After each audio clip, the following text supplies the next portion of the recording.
മറ്റൊരു വിവാഹവും ഏർപ്പാടാക്കി കൊടുക്കാം. ഈ കുട്ടിയുടെ കാര്യത്തിൽ നമുക്ക് എല്ലാവർക്കും ദുഃഖമുണ്ട്. അവൾ ആവശ്യപ്പെട്ടാൽ, അവളുടെ വീട്ടുകാർ ആവശ്യപ്പെട്ടാൽ ഒരു കോംപ്രമൈസിന് നമുക്ക് തുടക്കം കുറിക്കാവുന്നതാണ്. ഇപ്പോൾ ഒരു പ്രക്ഷോഭത്തിന്റെ രീതിയിലേക്കും അറസ്റ്റിന്റെ രീതിയിലേക്കുമാണ് അതുപോലുള്ള കാര്യങ്ങളിലേക്കാണ് അവരുടെ സംസാരത്തിൽ കാണുന്നത്. അപ്പോൾ പോലീസ് സ്റ്റേഷനിൽ നിന്ന് അന്വേഷണം വരുന്നു, അതൊക്കെ ഉണ്ടാവുന്നുണ്ട്. അതിൻ്റെതല്ലാത്തൊരു ശാന്തമായ അന്തരീക്ഷം വന്നു കഴിഞ്ഞാൽ ഈ കല്യാണം കഴിച്ച യുവാവുമായി ബന്ധപ്പെട്ട് ഒരു സംഖ്യ അയാൾക്ക് കഴിയാവുന്നൊരു സംഖ്യ, അവൾക്ക് ആശ്വസിക്കാവുന്നൊരു സംഖ്യ, ജീവിതത്തിൽ എന്തെങ്കിലും ഉപകാരപ്പെടുന്ന ഒരു സംഖ്യ വാങ്ങിച്ചു കൊടുക്കാൻ ശ്രമിക്കാവുന്നതാണ്. പിന്നെ അവൾ ഇഷ്ടപ്പെടുന്നുവെങ്കിൽ അവളുടെ പുനർവിവാഹത്തെക്കുറിച്ച് നമുക്ക് ചിന്തിക്കാവുന്നതാണ്. ഈ രണ്ട് കാര്യങ്ങളാണ് സാധാരണഗതിയിൽ ചെയ്യാൻ. ഇനി അതല്ല, പഠന ജീവിതത്തിലേക്ക് മടങ്ങിപ്പോകാൻ താല്പര്യമുണ്ടെങ്കിൽ ആ രീതിയിൽ മുന്നോട്ട് പോകാവുന്നതാണ്. എല്ലാം ചെയ്യാൻ പറ്റും. കാരണം ഒന്ന്, നമ്മൾ മുഖേന വിവാഹം നടത്തിയൊരു പെൺകുട്ടി, രണ്ടാമത് ഈ സമൂഹത്തിലെ ഒരു പെൺകുട്ടി, മൂന്നാമത് നമ്മുടെ സ്ഥാപനത്തിൽ പഠിച്ചൊരു പെൺകുട്ടി. ആ നിലക്കെല്ലാം സഹായിക്കാൻ ഞാൻ തയ്യാറാണ്. സൈനബയുടെ ഭർത്താവ് നേരത്തെ 2 വിവാഹം കഴിച്ചതാണെന്ന കാര്യം അറിയിച്ചിരുന്നുവെന്ന് ചുങ്കത്തറ പറയുന്നു. ബഹുഭാര്യത്വം ഒരു കുറ്റമല്ല.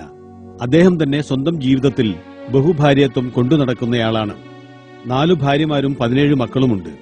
4 ഭാര്യമാരിൽ 3 പേരുമായി എത്തിയാണ് അദ്ദേഹം കാര്യങ്ങൾ വിശദീകരിക്കുന്നത്. 4 ഭാര്യമാരോടും അദ്ദേഹം തുല്യനീതി പുലർത്തുന്നുമുണ്ട്. അത് വെറുമൊരു കാൽക്കുലേറ്ററിന്റെ പണിയേ ഉള്ളൂ. മനസ്സ് റെഡിയായി കഴിഞ്ഞാൽ ഒരു കാൽക്കുലേറ്ററിന്റെ ഒരു കൈയിന്റെ കണക്കാണ്.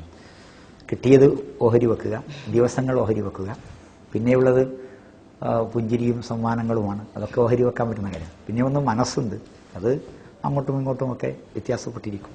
ഒന്നാമത്തെ ഭാര്യയാണ് 3 ഭാര്യമാരെയും സെലക്ട് ചെയ്തത്. അതിനുള്ള നിയമങ്ങളും നിർദ്ദേശങ്ങളും അതിന് ഉപദേശങ്ങളും ഒക്കെ നൽകിയത്. അതുകൊണ്ട് ഇതൊരു സാധാരണ ഒരു പുരുഷന്റെ കാമവുമായോ ആസക്തിയുമായോ വികാരവുമായോ ഇതിന് ബന്ധമില്ല. ഇതൊരു ആദർശമാണ്, ഒരാവേശമല്ല, ഒരാവശ്യവുമല്ല. ആവശ്യവുമല്ല, ആവേശവുമല്ല, ആദർശം മാത്രമാണ്. ബഹുഭാര്യത്വം പ്രകൃതിപരമാണെന്ന് ചുങ്കത്തറ തന്റെ പുതിയ പുസ്തകത്തിൽ പറയുന്നു. എന്നാൽ ബഹുഭർത്തൃത്വം പ്രകൃതി വിരുദ്ധമാണ്. പുരുഷന് 3-4 ഇണകൾ ഉണ്ടായാലും അവർക്കെല്ലാം സ്നേഹം കൊടുക്കാനും ലൈംഗികമായി അവരെയെല്ലാം തൃപ്തിപ്പെടുത്താനും കഴിയും. അതുകൊണ്ട് സൈനബയെ പോലുള്ള യുവതികൾ 2-3 കെട്ടിയവരുടെ ഭാര്യമാരാകുന്നതിൽ വിഷമിക്കേണ്ടതില്ല എന്ന് ചുരുക്കം.